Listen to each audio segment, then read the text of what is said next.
directions. Now this is in the inner temple. You have the four directions: the east, west, north, and south. And there's actually colors or lodges that belong, so to speak, to each of those stations. It's not that they belong, but it's like they're a group who relate to the Creator in the nature of that station, and actually through the cycles, in starting with Zarathustra, because he's the one who brought to the Ihuan. He was the first Ihuan leader forth, and he was basically for, you know, everyone in the Eastern Hemisphere anyway. And so he represented a particular lodge, a particular light, a particular type of aspiration, a particular type of movement, a particular way of relating to the Creator. And for him, the Creator was the master light, the master of all light, the Urmast. And then you had Ihuan Mazda, who was the master of the Ihuans.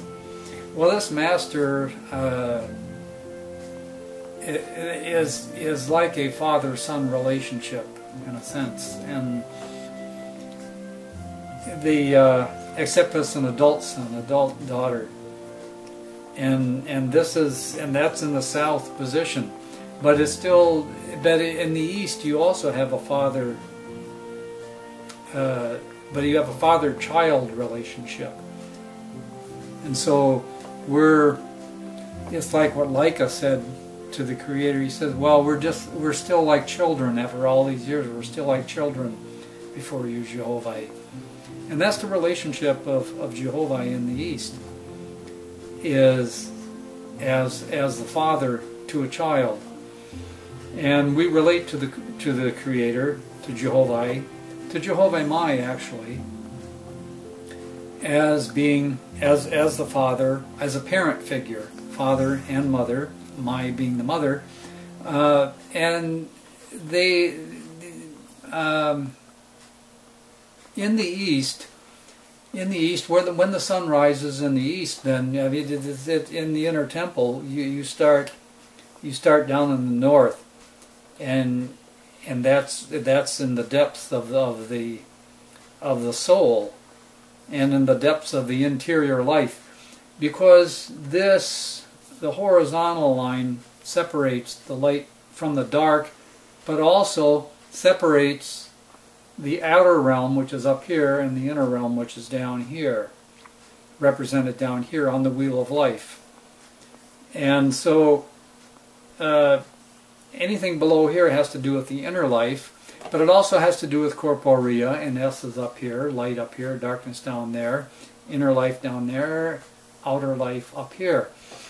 And so that's and so down here at the bottom, in traveling around the wheel of life, which for you, as you're looking at it here, and you would start and go down from the actually you'd start at the bottom at the north and come up, but we travel around the wheel of life many times, not corporeally. We only have one corporeal life, and we never reincarnate. But in our projects and in our cycles, every cycle goes through this particular. It goes around the wheel of life, and it touches upon each of those four stations. But not just those four stations, but the cross corners, the extremes of those stations, right? So a person then, at some time in going around in their project, whatever it is, or even for their whole corporeal life, they go around once. But if they're undergoing some cyclical perception that or influence that they're going through, and these are represented by many different things, including the Etherian worlds that we travel through, Etherian conditions which are repeated and so forth. Well, anyway, as a person travels around and they get down here, well, some down in, they start in the, now I'm going to have to do it this way for you, because here over here would be your east, south, west, and then north down here. And so you start at the north, and that's the place of conception, winter time, because it's winter down here and summer up there. All those things relate to that. But a person comes up, and then there's the birth, and then it goes up to the high point, and reaching toward perfection, and however high they get, they then come back around over here to receive their fruits. And that's in the west station. Now in the west station, that's where Dewey is.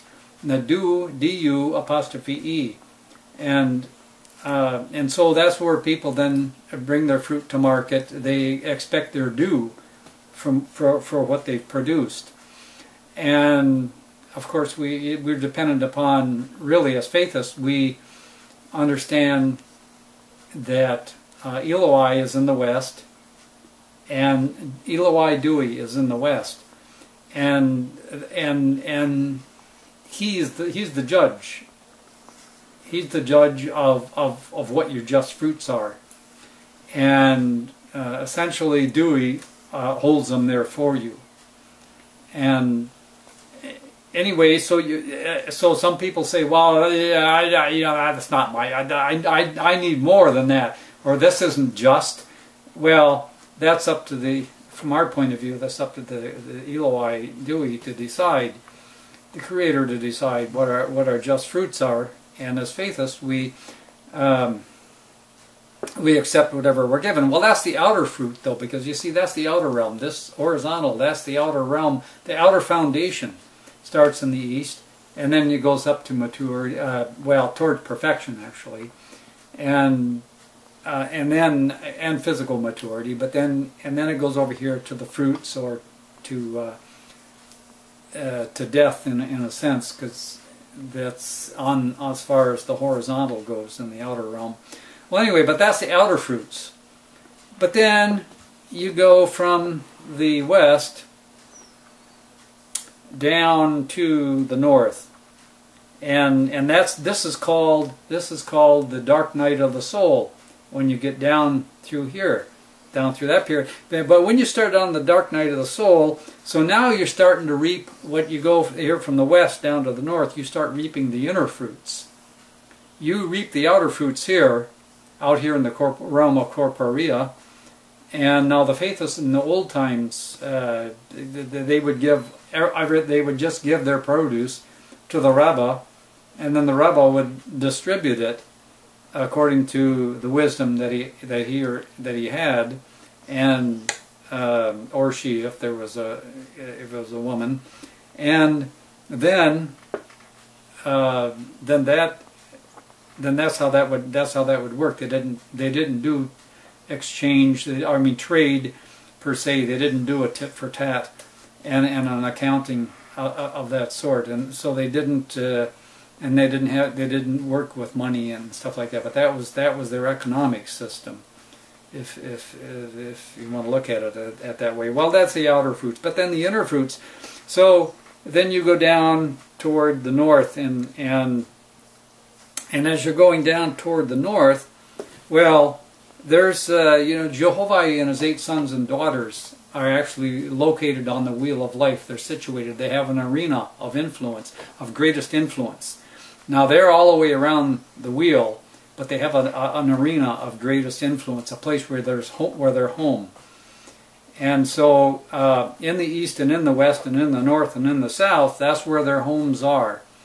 And so in the east you have the mother and the father, and so the father in the east is Jehovah, and the mother is Mai, and the son is Te, the daughter is Hak. So, Could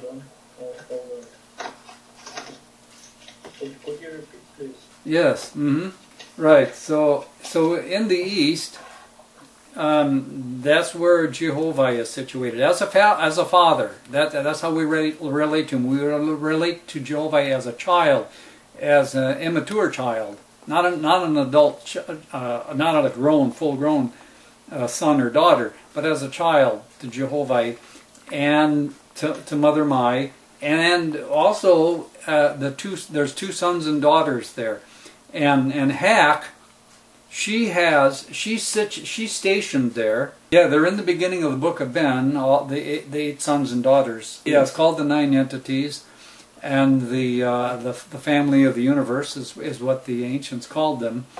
And these are conditions, so to speak, of reality that have a specific function. That sort of it's less than Jehovah the Father and Mai the Mother, and therefore their sons and daughters, but it's still quite elevated. And as humans, male and female, we try to become one with the sons and daughters of Jehovah, the eight sons and daughters. Well, anyway, so in the East, so on the Wheel of Life, now they're both stationed. Now Te is the son that's stationed over there, and where they actually have their arena, the Wheel of Life is divided into 8 sections or segments, and that's informed by this, by the inner foundation, the outer foundation, and the inner foundation being the upright. And then when they're brought to the extreme, then that's where the separation line is. So then you have one there, and you have a house there, and then down here you have a house there, and there you have another station. They're not really houses, because I like to preserve that term for when you divide the Wheel of Life into 12. But we're only dividing it into 8 because these are rudimentary, fundamental influences, if you will. But they're not. They're sort of like it's like a spirit, so to speak. And like you go into a room where there's celebration going on. Well, you feel the spirit of that celebration. So that's what the spirit of it is. And you go to a funeral, and that's a different type of spirit. And so you feel that. And so when you're in these stations of the Creator, you feel that particular relationship with the Creator, and you feel an interaction with his two sons, with his son and daughter that are there on each station. And the son and daughters, they actually have, there's 8 of them. And Te goes from the eastern station up to the southeast, but from the northeast to the east, that's the station of Hak. Now Hak is darkness, right? So what's going on with Jehovah and Mai is Jehovah leads from darkness into light. See. And you go through now. Hak is not bad. Hak is not evil. We have to remember that. That darkness, is essential for growth. All growth comes out of darkness. We're told in Owaspy, but we know that from darkness in the mother's womb, and in the Mother Earth, and the seeds that come out of it, and so forth. So that's good. And darkness, it's a balm. We can use it for balm to help people to soothe, and so forth. So that's and comfort and all that, and so that's the daughter Hak, and that's the coming into birth, into the outer realm. You're going from the inner realm down here up to the outer realm, and then you come out and you're born and you go forth. You're going from the inner realm down here up to the outer realm, and then you come out and you're born and you go forth. And now it says in Owaspy that all children are Te, essentially. They're closest, meaning by that they're closest to the Creator in their movements and what they do. They're about as close as they're going to be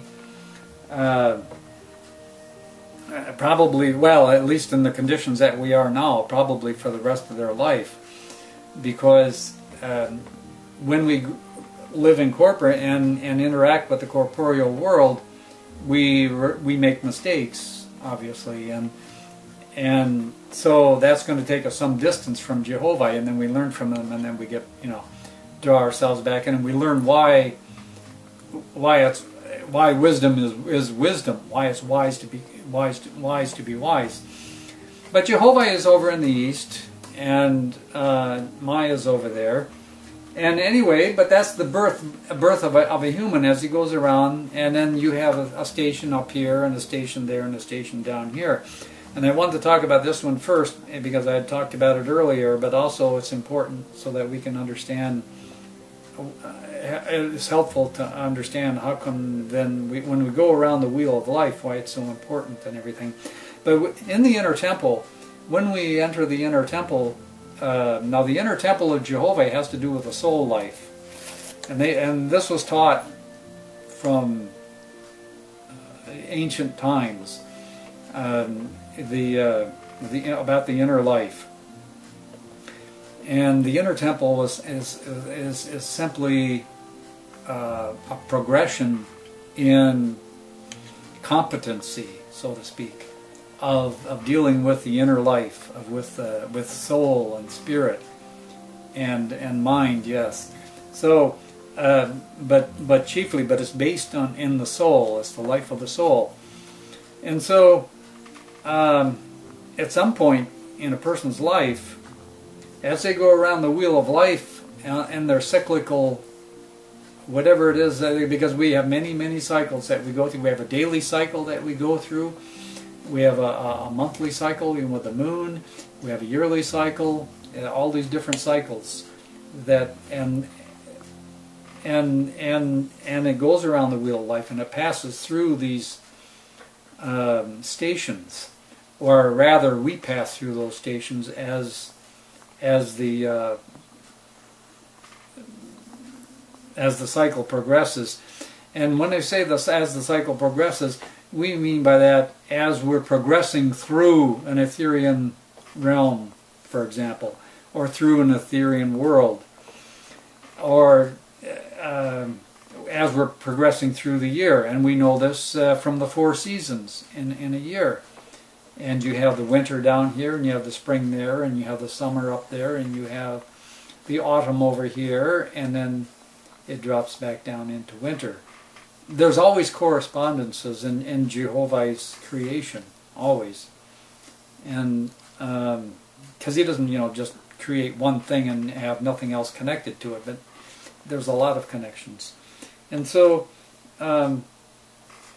a person at some point in their travels around the wheel of life, well, if they take a project, they get a conception of a great idea. Yeah, I got this great idea. Let's go out and what do I have to do? Let's bring it into life. Let's bring it out here into the corporeal world.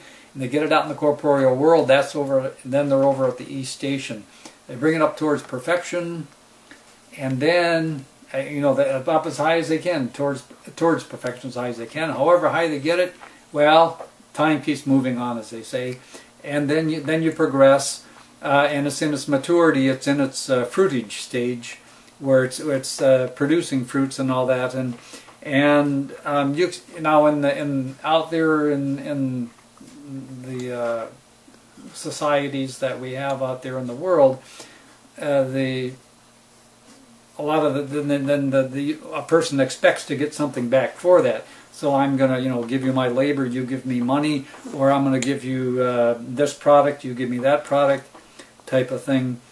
And if you look at the gods, what do the gods do? The gods try to emulate Jehovah, or the Creator, who actually in the South Station is Eel and Om. And Eel and Om and the 2 sons and daughters there are Es'foma, because it goes from Te to Es'foma, and then you're up at the south, and then it goes to Seffas. which is the establishing, because once you're up there, once you reach as high as you can towards your perfection with your project, whatever conception that you have, you could be, your project could be self-improvement, it could be anything, any project, but whatever it is, and you get it to your perfection, that time keeps going on. So you reach as high as you can, and then you have to, then you have to establish it, because I mean you have to work to get it established, otherwise you're going to lose it all. And so you work to establish it, and that's Seffas. Seffas is the established order, system and order. And in a lower sense, it's the enforcement of that. And but in a higher sense, it's the holding of that system and order. It's the living of the system and order that sustains it. Well, so then a person continues on. So from Seffas, then it goes into S. Now that's the station, or the realm, I should say, the arena where S has her greatest influence. And now when you're ripening things, it's you can only do so much on the outer realm, on the physical realm, and you have to also look at the unseen things and sort of get those in ordered, so that you have a ripened fruit. And so that's part of what S does, is the providing this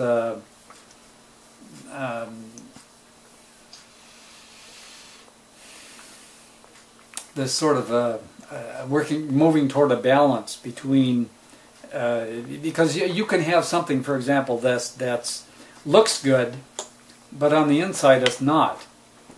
So if it's all image and there's no substance, so you want to have substance, and the S is what brings that substance to it, that feel-good substance and everything, and that's that, because you want people to accept your product, or whoever it is that you're producing this product for. And so that's essence. So you come over then to the West, and you give your product, you bring it to the marketplace, so to speak. The Faithist gives their product to the Great Spirit. And so, and in the West, and the name there in the West is Eloi Dewey. And Eloi Dewey decides what to do with it. Now that's the Faithist. Well, in Jehovah's Heavens, they just give it all away. Because they're emulating the Creator, and because they give it all away, because the Creator gave Himself all away. And so the Creator gave Himself all away, and He's not worried about His fruits, because He knows that good fruit's going to come from it sooner or later. And so we have faith in the Great Spirit, that if we do what He directly inspires us to do, and we're producing it for good, then we'll be taken care of, so to speak. I mean, it'll all work out because of the law, if you want, is what they called it in the old times, but it isn't really a law, it's a system and order upheld by the Creator's presence, that as you sow, so shall you reap, kind of thing. And so, because of that, what goes around what comes around, and that's because of the wheel of life, if you want to look at the actual mechanics of it, because the wheel of life goes around and around, and so what goes around comes around, what you give out comes back, and so forth. So, but that's in the West. So Eloi Dewey, and the place of the West is also the place for the outer realm resurrection, and that's for rising up. Instead, but that's that's like death, physical death, or if you're going up from atmosphere to ethereal, you're going there. But otherwise than that, then we drop down into the darkness. Now, one of the things about S here is the important thing is, you see, this is everything up above the line is outer realm, right? And everything below here is inner realm. And this is the outer foundation, this is the inner foundation. And so, a person is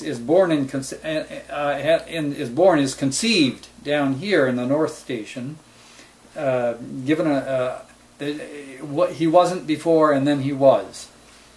He's just Jehovah gives a spark of himself and is quickened in a star of light or whatever. And that person becomes a person. Or I should say that which wasn't becomes a being, a person, a brand new person, never ever been before, a new individual with life and motion, a person individuality forever. Well, that's in the womb, and then in the womb. Well, this is Uz down there, the first one down here, going from here to the corner is Uz. Now Uz is righteousness. It's a square, but it's an open square. You'll see its symbol, it's open. Now when you see a symbol in a WASPI that's open, what it is referring to an inner or an unseen, the inner or unseen quality that they're depicting. In the case of Uz, what they're referring to is the inner righteousness. Now they're not talking about the outer realm righteousness and the outer realm judgment. They're talking about the inner righteousness and the inner judgment. And Uz is the son of the all-person, but he's the son of Elohim Riah, who is down in the north. And who's down in the north, down the bottom? Let's get down to the bottom line. That's what's real. Real. All these words that we have in English that stem out of that have their spiritual roots in the word Riah. You know, it's real. What's real? Reality. I got a whole list of them, about 15 or 20 words that stem from Riah. Well, anyway, so this is the inner judgment down here in the north, is what we were saying earlier, and this inner judgment is made by Elohim Riah. Now, in order to understand Elohim Riah, and well, before we get to that, we have Uz, because we were talking about Uz. Well, Uz carries out the decision of Elohim Riah. Elohim Riah is the all one, all as one, and one is all. Elohim Riah, he makes the decision, and Uz carries it out. And what Elohim Riah does is says, okay, all right, you've went around the wheel. Now, we haven't got all the way around the wheel yet. We're over here in the west, and we're coming down toward it. And right down in here, we had our outer fruits, and now we go into Corpor Riah. This is the station of Corpor down here. That's that particular octant down here from the west to the northwest. And Corpor, son of Jehovah, and so that brings things into depth. It crystallizes matters. It brings them down into, it condenses them.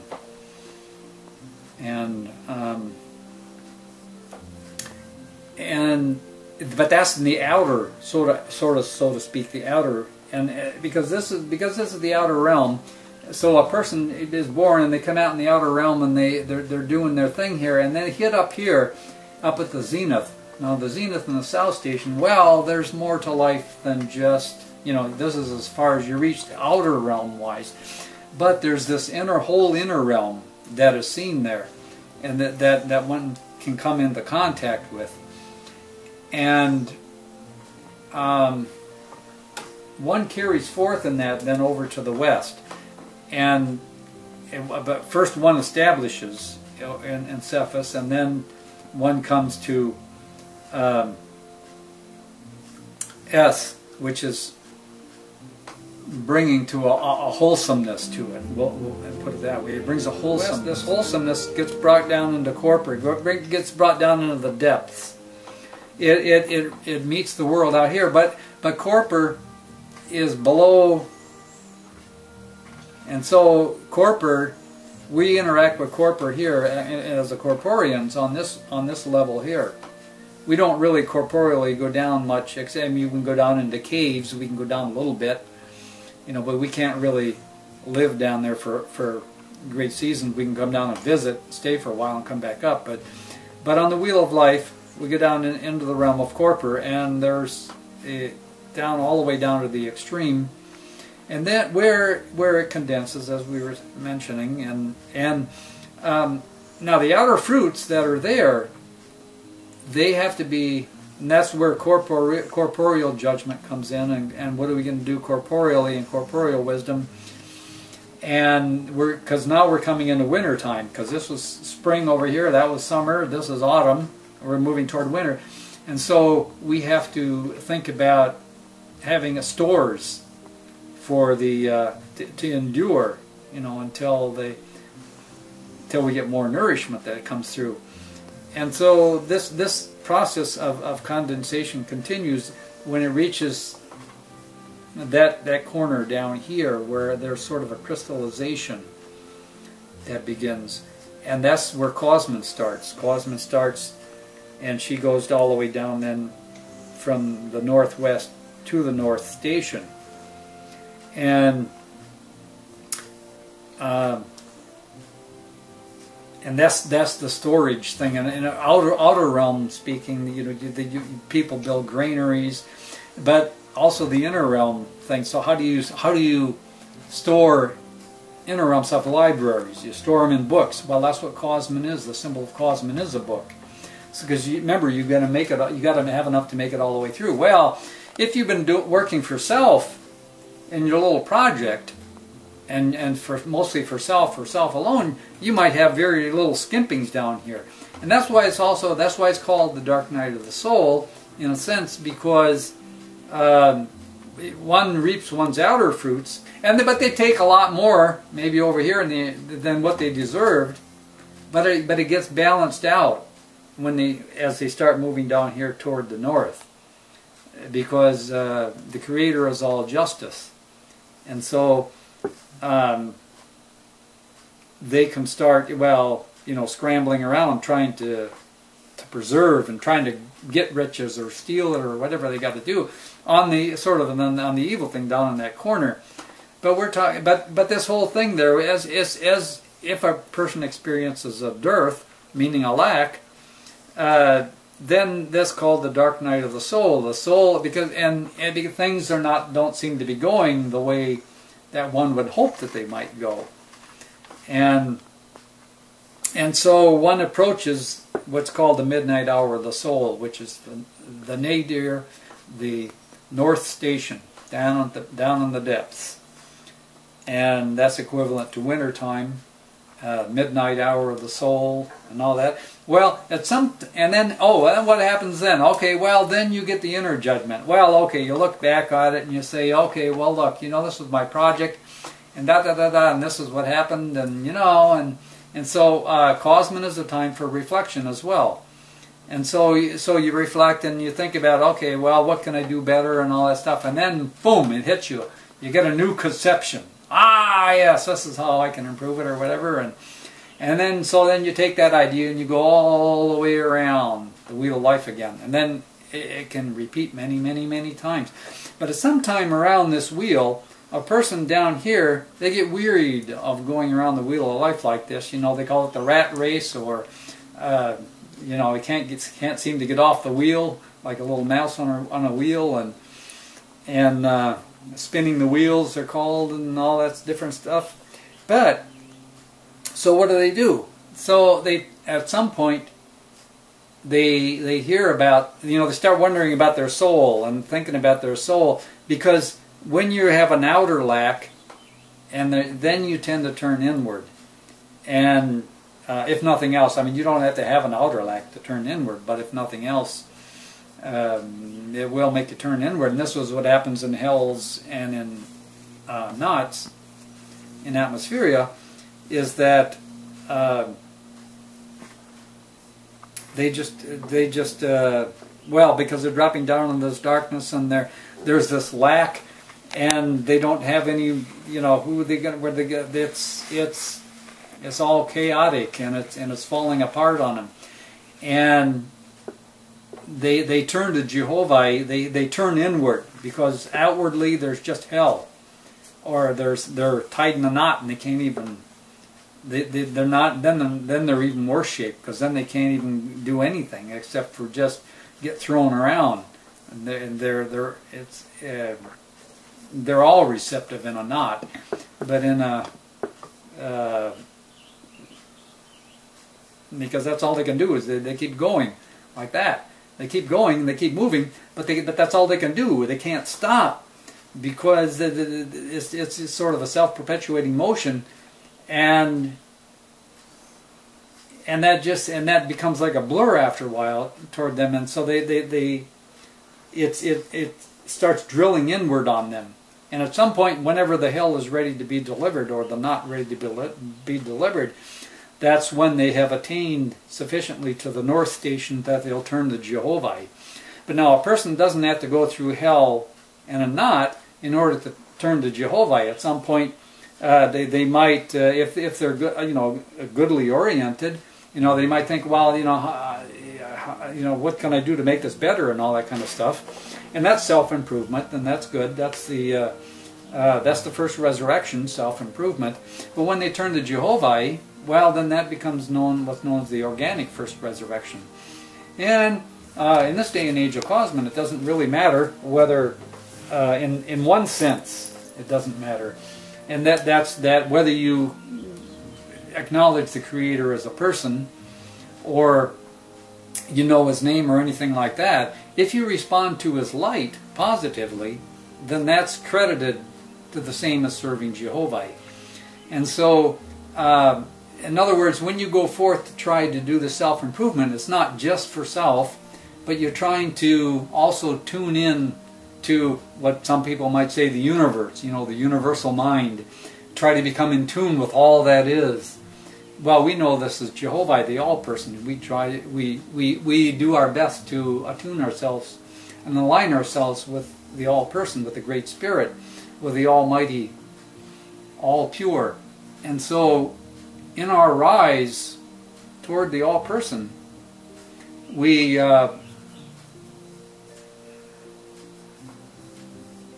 hear at some point we hear about this inner temple thing, and we wonder, well, what is it?